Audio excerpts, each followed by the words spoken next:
So our reading this week is in Acts chapter 11, and if you happen to have missed the podcast from last week, you will want to go back and grab chapter 10 first, because chapter 10 and 11 really do go together. Chapter 10, the big idea was Gentiles are in. Right. And God makes that clear. That's one of the things we emphasized when we talked about chapter 10, that God intervened in very direct, obvious ways, giving his stamp of approval on it. Right. And in 11, we get a sense of why it was so important for God to be, can I say, so dramatic Right. in Absolutely. girding up this truth that was going to be hard for some to accept. Right. And because as soon as Peter gets back home to Judea, what happens? He is criticized, verse 2, by the circumcision party, by Jewish Christians who still thought to be saved, you had to keep the law of Moses with certain Jewish-oriented rituals, the food laws, circumcision, things like that.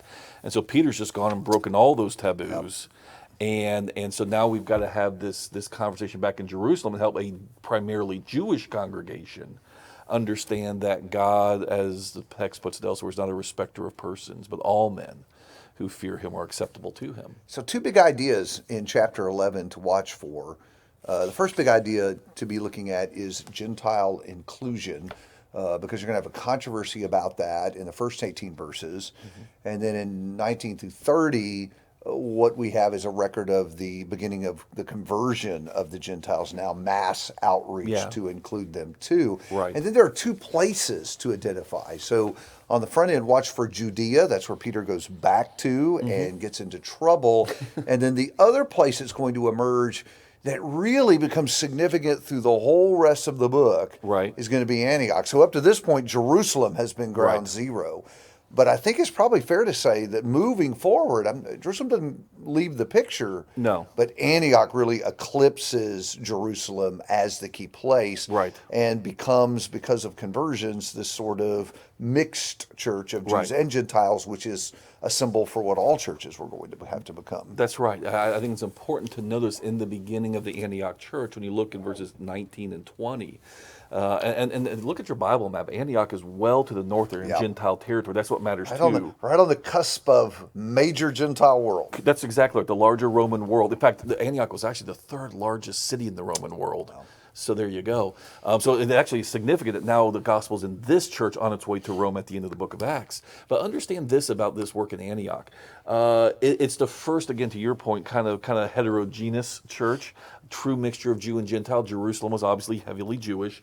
But even there, you see the outworking of this. Verse 19, they spoke first only to the Jews, but then some men, verse 20, come who speak to the Hellenists, that's to the Greek-speaking Gentiles, and bring unity to this church of Jew and Gentile, now both coming in. And then notice as well that when Jerusalem hears about what's going on, they send Barnabas, the bridge builder, to go see what's going on. And Barnabas gets this guy we met a couple chapters ago, Saul/Paul. And now we begin to see perhaps an anticipation of where the book of Acts is going, where God's taking this story.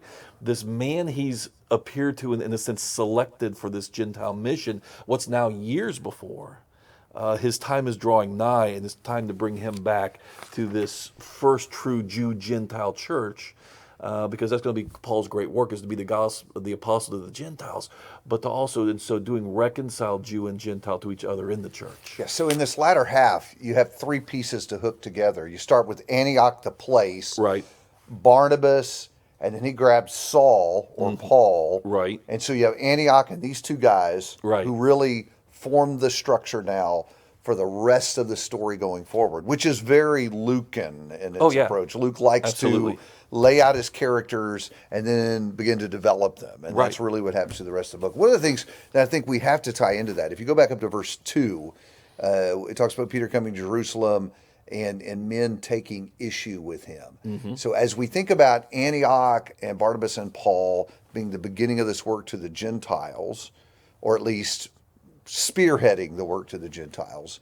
think also about this issue, because chapter 11, again, really encapsulates the rest of the story when you think about it, because that's going to be the big controversy. Right. What they take issue with him here in verse 2, we're going to hit that again in chapter 15, when they have to have that big blow up over circumcision and Gentiles. And so that's going to be a undercurrent going on through the rest of the story, this Jew-Gentile controversy, and whether or not they got to become proselytes or sort of Jewish before they can be Christians and all that. That's going to continue on. You think 11 would settle it, because here's Peter saying, who was I to get in God's way on this? Right. And that quieted them down there, but it doesn't quiet this issue.